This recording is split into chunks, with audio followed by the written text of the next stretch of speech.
You're listening to Don't IEP Alone with special education advocate Lisa Lightner. For more information about Lisa, the IEP Toolkit, and more ways we can help you in your process, go to adayinourshoes.com. Now back to the show with your host, Lisa. Hello and good morning. Lisa Lightner here with A Day in Our Shoes and Don't IEP Alone.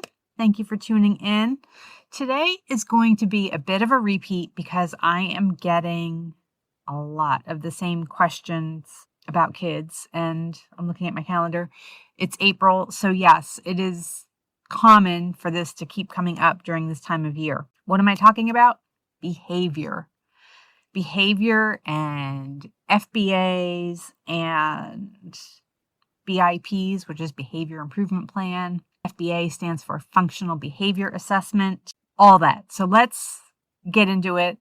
I hope to explain to you in 15 or 20 minutes or less what to do if your child is having undesirable behaviors at school. So this is something where, I've been doing this since 2010, and this is something where it's really, really changed over the past 10 or 15 years. And I remember when I first started this, we were begging schools to please do an FBA, functional behavior assessment, because kids were having these behaviors, they were getting sent home, they were getting suspended, all that good stuff, right? And we were begging schools to do FBAs and they wouldn't do them. They'd say, well, we don't have to do them. And now I feel like we've gone full circle and I'm asking schools to don't do an FBA. And here's why. So let's say a kid has negative behaviors at school. And for the record, when we're talking about behaviors, I can see behaviors in a child who has having a complete meltdown, a complete breakdown, a complete emotional dysregulation experience, right? The screaming, the crying, the throwing, the hitting, the spitting, whatever, the task refusal, whatever it may be. Like, I can see that, and we can see that that's a behavior. But I want to tell you, one time I had this client, teenager, and he was misdiagnosed or not diagnosed. I know schools don't diagnose, but mom had been asking for years to get this child evaluated, and they evaluated him and he had an IEP and all that. But the school completely missed the mark as far as his cognitive abilities.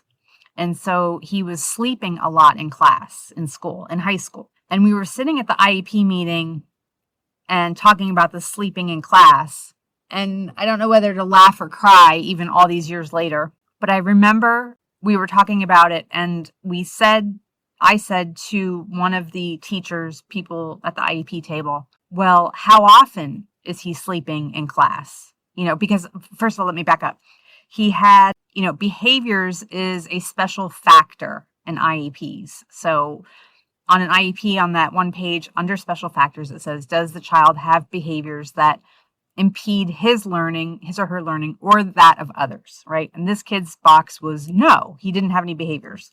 Meanwhile, he's sleeping in class. So we asked how often is he sleeping in class? And the teachers kind of conferred with each other. And then one of them, sat up straight and she said, oh, about half the time, about half the day. So we have a kid here who's sleeping half of the school day away, and they don't think that's a behavior. And so and you don't think that's a behavior? And they said, well, he's not bothering anybody. So I'm saying all of that to point out that behaviors aren't just about spitting on people, hitting people, cursing out teachers, cursing out classmates. Behavior, again, it's the does the child have behaviors that impede their learning or the learning of their classmates? And I think if you're sleeping half of your school day away, that might be a behavior. So anyway, we got that kid on the right path. But so behaviors is a special factor, and if the child is having behaviors, the team is supposed to do a functional behavior assessment. But here's the thing. IDEA does not define who can do a functional behavior assessment. And of course, there are best practices. OSEP, which is the Office of Special Education Programs, and OSERS, which is another division of the U.S. Department of Ed. They often define and do these dear colleague letters or guidance letters as far as what is best practice. But again, it's a guidance letter. It's a suggestion. It's not like, hey, this is the law and you have to do it. Of course, best practice would be to have someone who is trained in behavior do a functional behavior assessment, but it is not required. And as such, over the years, I have seen teachers be given this responsibility, OTs, speech, guidance counselors. I've seen a lot of different education professionals be given this responsibility to do the FBA. Meanwhile, they've never been trained in behavior. And while that is considered best practice, right? Like let's have the person who's trained in behavior do the functional behavior assessment. The thing is that as we learn more about ourselves and we learn more about autism and disabilities and all this other stuff, we know that traditional behavior practices are not necessarily what is best for our kids, nor does it even apply, because most FBAs are built on this premise and this practice of the 4 functions of behavior and ABC data, which is antecedent, behavior, consequence. And you look at the child and what they're doing and what is the antecedent to the behavior, what is the behavior, and then what is the consequence. And you want to take that from like the messy stuff that it is right now and turn it into something good, and that we will have a better, antecedent, behavior, and consequence. But what we're finding is that kids don't necessarily go through the same learning process when they have learning disabilities as other kids. So it may not follow this nice, neat, clean path of ABC. The 4 functions of behavior, I find, are often misinterpreted. Like that attention-seeking piece, like, oh, he's seeking attention. I hate that one because I read somewhere one time, change your language and change your thought process from attention-seeking to connection-seeking, and see how much your mentality, your bias, how much that changes. Okay, so let's talk about a kid who is having behaviors. And I'm just going to make up a kid who has autism and his name is Jacob, because Jacob is the name I use all the time. And Jacob is having behaviors, and it might be very disruptive to the classroom. It might be very disruptive to him. It might be emotional dysregulation, whatever it is. And perhaps they're calling mom and dad frequently to come get the child. So then the team decides, okay, he's having these behaviors. Let's do a functional behavior assessment. Like I said, 10 years ago, we were begging schools to do functional behavior assessments. Now, because I've seen so much missed in these FBAs and so much that's not addressed, that I'm kind of backing up and I'm saying, no, don't ask for a functional behavior assessment. You need to take a step back and you need to look at that IEP. And is the IEP solid, robust, and most importantly, is it being implemented with fidelity to avoid these behaviors in children? And here's what I mean by that. Many times kids with autism, let's give, poor little Jacob here, their sensory experience is different from ours. Their cognitive processing experience is different from ours. And it might be too much information. It might be too little sensory input if we're talking about vestibular and gross motor input and things like that. So for whatever reason, Jacob is becoming dysregulated, and it's not, and it's coming out like I always say, a kid who needs a sensory break is going to take a sensory break, whether or not it's in the IEP. So let's just put it in the IEP. But what I'm finding is that when, let's say Jacob is for whatever reason, he's having these sensory experiences and he can't regulate well. He can't self-regulate. So he's having meltdowns, he's having breakdowns, he's eloping, right? And so what happens is that they do an FBA and they say, oh, well, this is, the antecedent and the behavior and the eloping and the consequence. And so, especially for eloping, schools may want to assign a one-on-one aide or a one-on-one para to the child, right, to keep him from eloping. And so this is what happens, is that Jacob wants to elope, and the aide or para who's sitting with him looks for these cues as they get to know the child. They look for these cues in the child that the kid's going to bolt from the room, right? So she may verbally prompt, because there's this whole prompt hierarchy thing of verbal blah, blah, blah. And she says, Jacob, pay attention. Jacob, listen to the teacher. Jacob, here's your homework, whatever. And then maybe she sees another cue that Jacob is going to elope. So then she taps him on the arm or maybe on the hand, right? Because we go from verbal prompting to physical prompting, right? And Jacob, don't leave the room, and on and on and on. And they take him through the prompt hierarchy because that is what traditional behavior modification is. But what no one is addressing is Jacob frustrated because he doesn't understand the material, and it feels like everyone around him understands the material and he does not. He doesn't know how to ask for help, so he just escapes the situation. Perhaps there's a buzzing light, right? An overhead light that is buzzing that he can hear that you can't. Maybe the lights are just too bright. Maybe it's the end of the day and he's just processed so much information that he can't process anymore and he needs a break. So he's going to take a break, and that might mean running from the room. Maybe, and adults do this in the workplace all the time, right? I need to get up and stretch my legs, so I go to the water cooler or I go to the bathroom. Maybe that's what he's doing. Maybe he's just taking a break to stretch his legs. And this is all that he knows how to do. He doesn't know how to ask for it. So this is what I'm finding with FBAs, is that they're ignoring all of that and they're not getting at the root cause of the behavior. On my site, adayinourshoes.com, and I have an article called The Many Flaws of FBAs and Behavior Plans. But I talk about this client I had one time with school refusal, and he wasn't going to school, right? That's what school refusal is. So I'm not even kidding. When the school put on the IEP, they did an FBA, and they put on the IEP that the child refuses to go to school because he has school refusal. And so mom and I were communicating by text, and she said, well, this is what it says. And so I said, yeah, that's not a solid enough FBA. Go back and tell them to do it again. Ask them what they mean by that. So she went back to the school, and the school came back again, and they said, well, he has school refusal because he has anxiety. Okay. So I said, you need to dig deeper. Okay, so why does he have anxiety?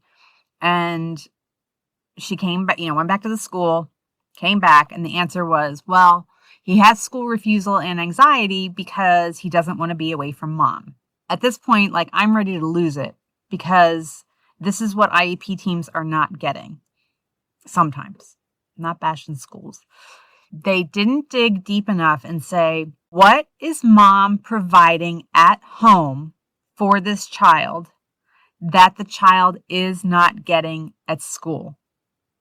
So why does school feel so unsafe for him that he absolutely positively cannot bring himself to attend? What feelings, what emotions, what things is mom providing at school that the school is not providing, and what reasonably can be replicated? Or what coping mechanisms does this child need to be taught that he's not, so that he can cope with this new environment? Because, for school refusal, I've seen a lot of things, and I've seen a lot of school teams really go out of their way and try very hard. And I've honestly had clients where the guidance counselor was going to the child's home at 6 a.m. to try to get them to go to school. But having a trusted adult or any adult just show up at your house at 6 a.m. and say, oh, come on, Jacob, you got to go to school today. That doesn't solve the problem. You're not digging deep enough to say, what is going on during the school day? Is it that this child's needs are not being met? How is it that we have not taught this child enough coping mechanisms to endure a school day that they just absolutely cannot bring themselves to attend? And so that's why I say, before you do an FBA, you need to go back and look at that IEP and say, is this child's need, are this child's needs being met, wholly being met? And if the IEP is there and it's solid and you look at it and you go, yeah, actually, that's a pretty solid IEP. Is it being implemented? Because if a child's needs are being met, then these behaviors wouldn't erupt.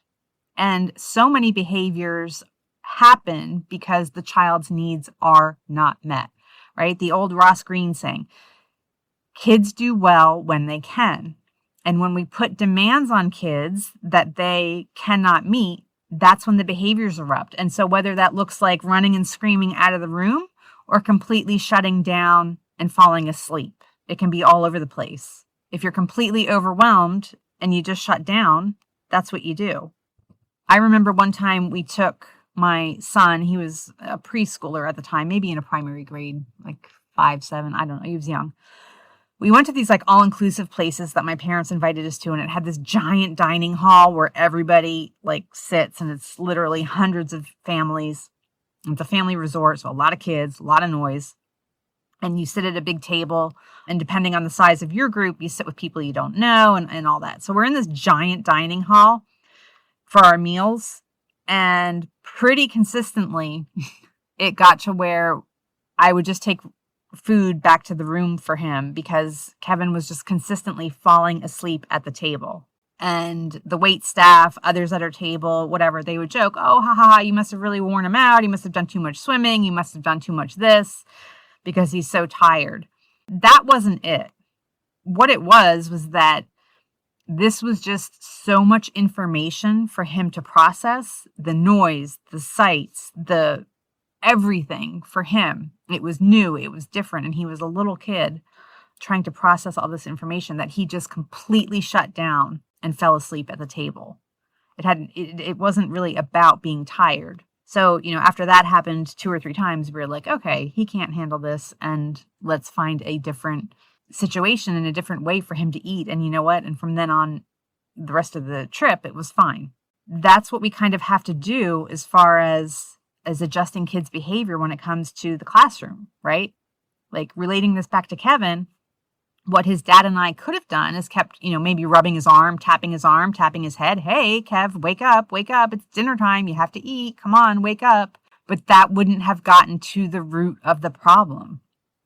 And the root of the problem was this was too much information for him. He couldn't process it and he would just shut down. So what you do is you go back and you look at it and you go, okay, this is too much information for him. Let's remove all of this stimuli and see if he can cope. The other thing, we could have done is, we were on vacation, so we didn't have him with us, but we could have done sound canceling headphones or something like that, right? There are other options to teach him to manage situations like this.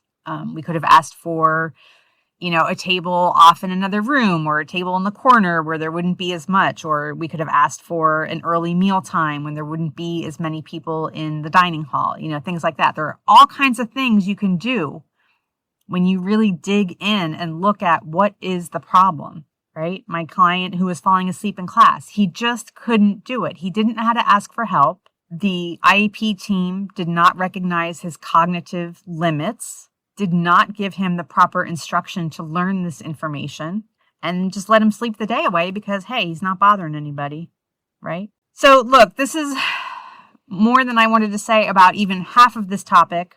So I'm going to end that.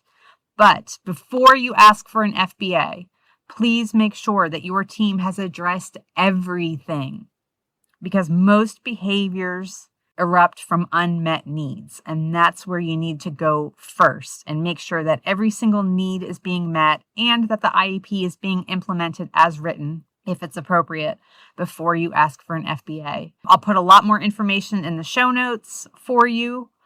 And as always, thank you for listening. And I hope this helped you. Thank you for listening to Don't IEP Alone with Special Education Advocate Lisa Lightner. We're so glad you've joined us and would love to connect with you outside of the show. For more information about Lisa, the IEP Toolkit, and more ways we can help you in your process, go to adayinourshoes.com. From self-care tips to common IEP mistakes, there's even more to explore. Don't forget to rate and review the podcast and subscribe to never miss an episode. Until next time, don't IEP alone, and you don't have to.